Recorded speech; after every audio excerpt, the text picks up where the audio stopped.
new report from U-Haul shows that more people moved out of California in 2025 than any other state. Well, we know that making it in the Bay can be difficult. Now data shows that many are leaving the Golden State for cheaper places. Today in the Bay's Bob Riddell joining us live from the East Bay. Folks here at U-Haul say that affordability is one of the main reasons that Californians are packing up U-Hauls like this. They're moving to more of the neighboring cities, states like Arizona, Nevada, Oregon. That's kind of where they're moving to. Many of the people that left the Golden State are heading to states like Texas, Arizona, and Washington. A rising number of Californians are even leaving the country altogether. Now, 62% of Americans are considering moving to another country since many jobs allow them to work remotely. So during the pandemic, something strange happened. For the first time in modern history, California lost population. Not a little dip, not a rounding error. Hundreds of thousands of people packed their cars, loaded up U-Hauls, and left the Golden State. And here's the thing, they haven't stopped. In fact, what started as a trickle in 2020 has turned into a flood.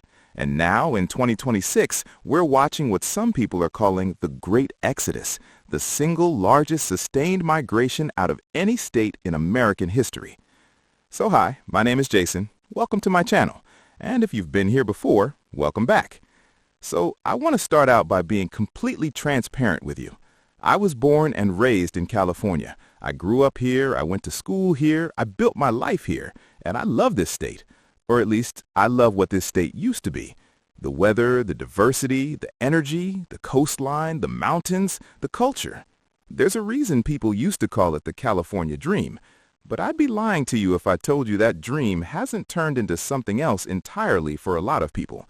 Something that feels more like a trap than a paradise. So today, I'm going to break down the top reasons why people are fleeing California in record numbers.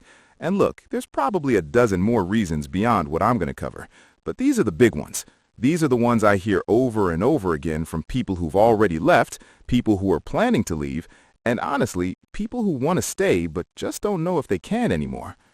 And if you've already left California or you're thinking about it, drop a comment below and tell me your story. I want to hear it. I genuinely want to know what pushed you to that breaking point. So the first reason people are leaving California, and this is the big one, the one that comes up in every single conversation, is the cost of housing. And I'm not just talking about it being expensive. Everywhere is expensive now, right? I'm talking about a level of unaffordability that has fundamentally broken the social contract of this state. Let me put it in perspective. The median home price in California right now is hovering around $800,000.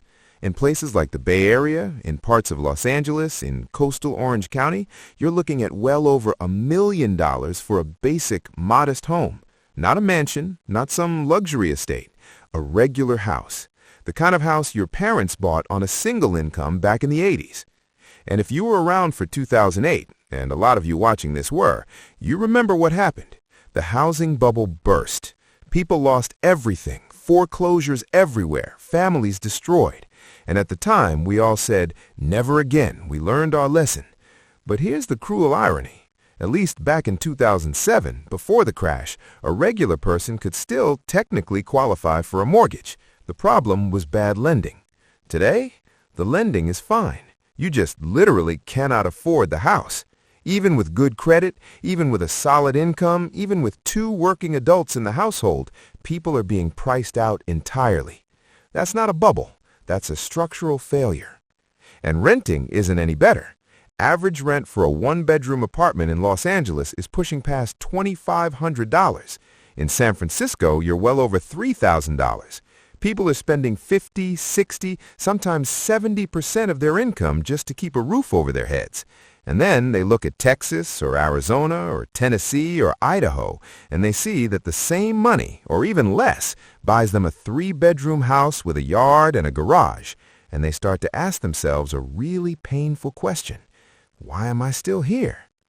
So that's reason number 1. The housing has become impossible for regular people. The second reason why people are leaving California is taxes.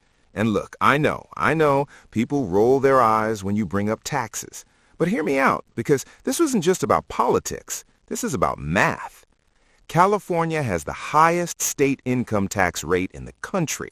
The top bracket is over 13%, and that's on top of your federal taxes. So if you're a working professional, if you're someone who's actually doing well, maybe you finally got that promotion, maybe your small business is finally turning a profit, the state is taking a massive chunk of that before you even see it. Sales tax is pushing close to 10% in a lot of areas. Gas taxes are the highest in the nation. You're being taxed when you earn it, you're being taxed when you spend it, and you're being taxed when you try to save it. And here's what really gets people. It's not just the amount, it's what they're getting in return. Because if you're paying the highest taxes in the country, you'd expect the best roads, the best schools, the best public services, right? But you drive down the 405 and hit a pothole that could swallow a basketball, or you see the state of public transit, or you look at the homelessness crisis and you think, where is all this money going? That disconnect between what you're paying and what you're getting, that's what's driving people crazy. That's what makes someone finally say, I'm done. And remote workers, this is a huge one. People who realized during the pandemic that they could do their job from literally anywhere. They started doing the math.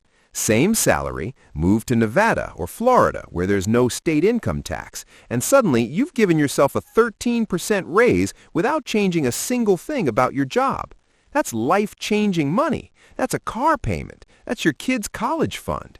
That's the difference between scraping by and actually building wealth. And people figured that out fast. So the third reason people are leaving California is something that's harder to quantify, but it's very real, and that is quality of life. And I know that sounds strange because on paper, California should have the best quality of life in the world. We've got the beaches, we've got the mountains, we've got wine country, we've got national parks. But quality of life isn't just about scenery. It's about your daily experience. It's about what it actually feels like to live somewhere day in and day out. And for a lot of Californians, the daily experience has gotten really, really rough. The commutes are brutal. We're talking an hour, hour and a half each way in some metro areas. That's 3 hours a day sitting in traffic. That's 15 hours a week. That's nearly a full waking day every single week just sitting in your car watching brake lights. And it wears on you. It chips away at your mental health, at your relationships, at your ability to just enjoy your life. Then you've got the homelessness crisis, which has reached a level that I don't think anyone could have predicted even 10 years ago. There are entire blocks in downtown Los Angeles, in San Francisco, in Sacramento, and San Jose that are lined with tents. And I want to be really careful here because these are human beings, and the crisis is heartbreaking, and I'm not blaming the people living on those streets, but the reality is that the state has spent billions of dollars trying to address this, and the problem has only gotten worse. And when families with young kids are stepping over needles on their way to school, or when they don't feel safe walking to the park, they start looking at other options. That's just human nature. And crime, whether you believe it's up, down, or sideways, depending on which statistics you look at, the perception of crime has changed. Smash and grab videos go viral. Retail theft has forced major chains to close locations.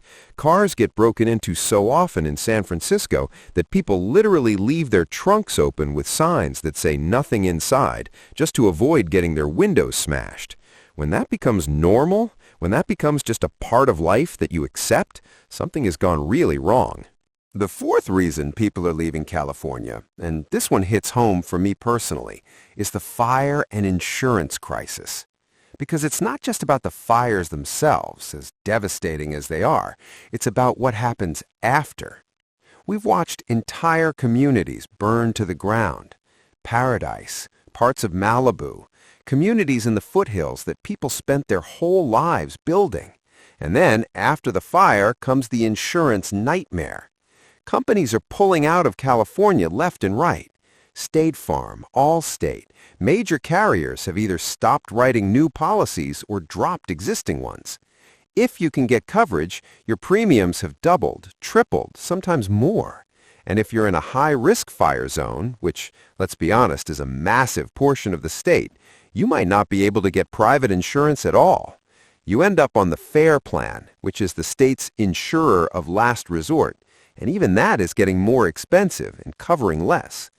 So now you've got homeowners who are paying sky-high mortgages, sky-high property taxes, and they can't even insure their home. Or they can, but it costs $15,000, $20,000 a year. And every fire season, which now basically runs from May to December, they're sitting there wondering if this is the year they lose everything.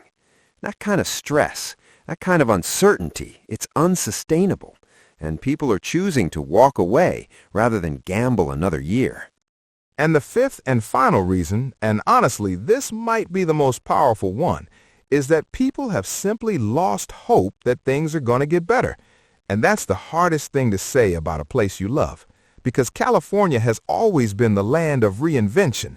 This was the place where you came to start over. This was the place where anything was possible. The gold rush, Hollywood, Silicon Valley, the entire tech revolution. It all happened here because people believed that California was where the future lived. But that optimism, that belief, it's fading. When you watch your elected officials make promises year after year and nothing changes, housing doesn't get more affordable, homelessness doesn't improve, the fires keep coming, the infrastructure keeps crumbling, you start to lose faith. And when you lose faith in a place, when you stop believing it can get better, that's when you leave. Not because you hate it, but because you've given up on it. And that, to me, is the saddest part of all of this. I talk to people every single week who tell me the same thing. They say, Jason, I don't want to leave. This is my home. I raised my kids here. My parents are here. My memories are here. But I can't afford it anymore. I can't take the stress anymore. I can't keep waiting for things to get better when all I see is them getting worse. And I don't have a good answer for them. I wish I did. Look, I know this video is going to get strong reactions. Some of you are going to agree with every single word I said. Some of you are going to tell me I'm being dramatic, that California is still the greatest place on earth, and that the people leaving just couldn't hack it. And honestly, I get both sides, because even after everything I just said, there's still a part of me, a big part of me, that looks at that Pacific sunset, drives up the coast on the one, stands in a redwood forest, and thinks there's nowhere else like this on the planet. And there isn't. But love for a place doesn't pay your mortgage, nostalgia doesn't fix your roads, and sunsets don't make you feel safe walking to your car at night. So here's what I want to know from you. Are you staying or are you going? And if you already left, do you regret it? Drop it in the comments. I read every single one. Let's have a real conversation about this. And if you found this video valuable, if it spoke to something you've been feeling, hit that subscribe button. I'm going to keep covering what's really happening in California, the good, the bad, and the uncomfortable truth. Until next time, my name's Jason. I'll see you.